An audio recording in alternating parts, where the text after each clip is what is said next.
Maíra e eu vim falar do Guia para Assassinos sobre Amor e Traição, da Virginia Bowker, e também da perseguição de católicos pela Rainha Elizabeth I. Bom, o livro começa contando a história da Catherine, que é uma garota do interior da Inglaterra que tem um segredo muito perigoso e que acaba colocando a vida dela e da família dela em risco. O segredo é que eles são católicos, praticantes do catolicismo.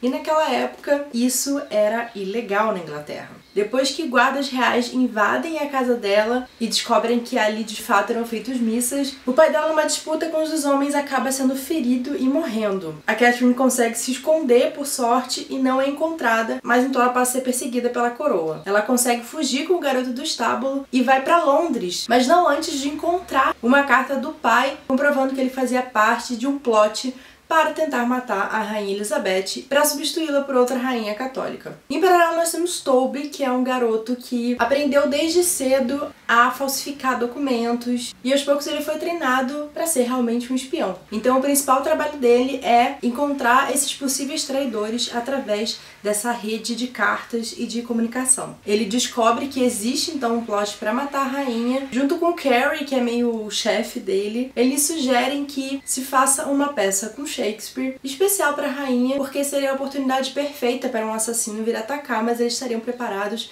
esperando esse assassino e dessa forma eles conseguiriam desenrolar toda a trama para matar a rainha. A Cat encontra os parceiros de crime do pai dela e ela se coloca então para ela assassinar a rainha. Então para isso ela vai precisar entrar como atriz no grupo de teatro de Shakespeare. Só que se vocês não lembram, naquela época mulheres não podiam atuar, então a Catherine assume a personalidade de Kit, um rapaz. É claro que a vida de Catherine/Kit vai se misturar com o Toby, eles passam a ter uma relação de amizade, de carinho e coisas mais. Então a gente tem toda essa dinâmica de gato e rato, de descobrir a verdadeira persona do outro. E no caso da Catherine, ela acaba descobrindo muito sobre ela mesma também. O livro, ele é cheio de bom humor, assim, eu acho que ele tira uma sátira daquela época. E uma das coisas mais legais aqui é que a gente pode ver o personagem do Shakespeare como uma pessoa aqui que existe nessa história, e ele é muito doido, muito divertido. E é muito interessante como a autora juntou esses elementos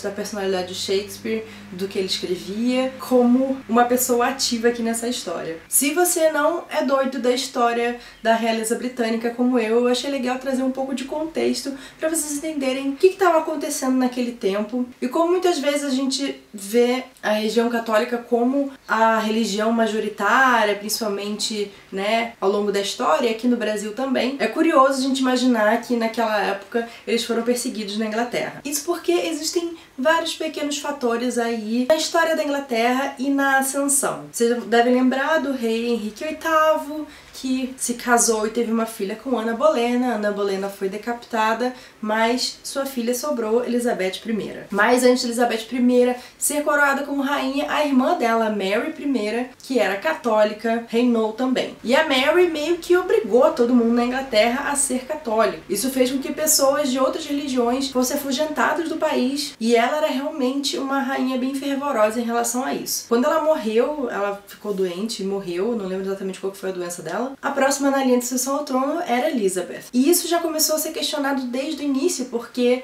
Ana Bolena, um dos motivos dela ter sido cortada a cabeça é que insinuaram que ela teria traído o rei com o irmão dela, ou seja, talvez a Elizabeth não fosse filha do rei, talvez ela fosse filha desse incesto. Mas ok, Elizabeth foi lá, coroada, rainha, e no começo do seu reino ela trouxe de volta o protestantismo, e a princípio ela era bem tolerante aí com as outras religiões, desde que as pessoas fizessem dentro das suas casas, que não expusessem muito seu catolicismo. O que foi muito complicado, porque pessoas que já tinham se convertido ao catolicismo agora não podiam mais praticar, então começou a criar uma animosidade em relação a Elizabeth. Em contrapartida, aquelas pessoas que tinham sido basicamente expulsas ou saíram refugiadas do país começaram a voltar também. E como eu falei, Elizabeth foi até tolerante até que houve uma revolta dos Earls. E eles tentaram, com uma peça de teatro, sinalizar o início da revolta. E é por isso que no livro eles usam a coisa da peça de teatro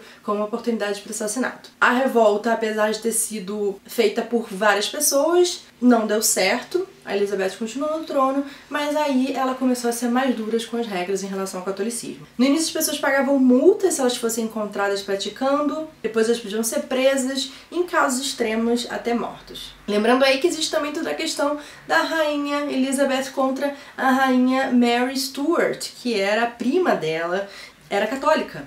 Então era uma opção aí pra ficar no lugar da Elizabeth. E a gente sabe, quer dizer, se vocês não sabem, a Elizabeth I foi conhecida como a Rainha Virgem. Ela nunca teve herdeiros. E quem herda o trono dela é o filho da Mary Stuart, rainha dos escoceses, né? Mary Queen of Scots, que a Elizabeth cortou a cabeça fora também. Como o Papa também não ia com a cara da Elizabeth, foi difícil chegar em um acordo. Porque a ideia realmente da Igreja Anglicana é se separar completamente de Roma. Lembrando também que o líder do país, no caso da Inglaterra, também é o líder da igreja. E é por isso que a gente viu até há pouco tempo atrás como a família real, por exemplo, da Inglaterra não podia se divorciar, porque isso era contra os valores da igreja. E se você é o líder da igreja, você não pode dar um mau exemplo, né? Enfim, acho que deu pra dar uma situada aí do que acontece nessa história, do que estava acontecendo na Inglaterra naquela época, como é que isso começou. E é super complexo, é super interessante também.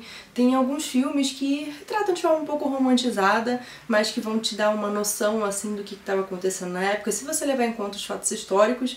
Um que fala sobre, que saiu agora recente, sobre essa questão de católicos e protestantes, e principalmente entre Elizabeth I e Mary Stuart, é o The Two Queens, eu acho que é esse. Eu vou botar aqui na... É um filme que saiu com a Saoirse Ronan e a Margot Robbie. Elas estão ótimas nesse filme, e aquela coisa, tem umas questões romantizadas aí, mas é interessante. Ele principalmente foca na Mary Queen of Scots, mas é interessante aí ver essas questões de traição, espiões e etc.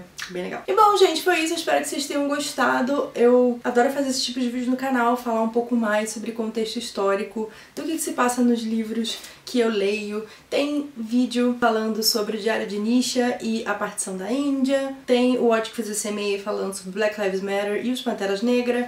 Enfim, eu vou deixar a playlist aqui pra vocês assistirem. E se tiverem outros livros que vocês acham interessante falar um pouco do contexto também, me deixem nos comentários. Se você gostou do vídeo, não esqueça de curtir e de se inscrever aqui no canal. Uma boa leitura pra vocês e até mais. Tchau, tchau!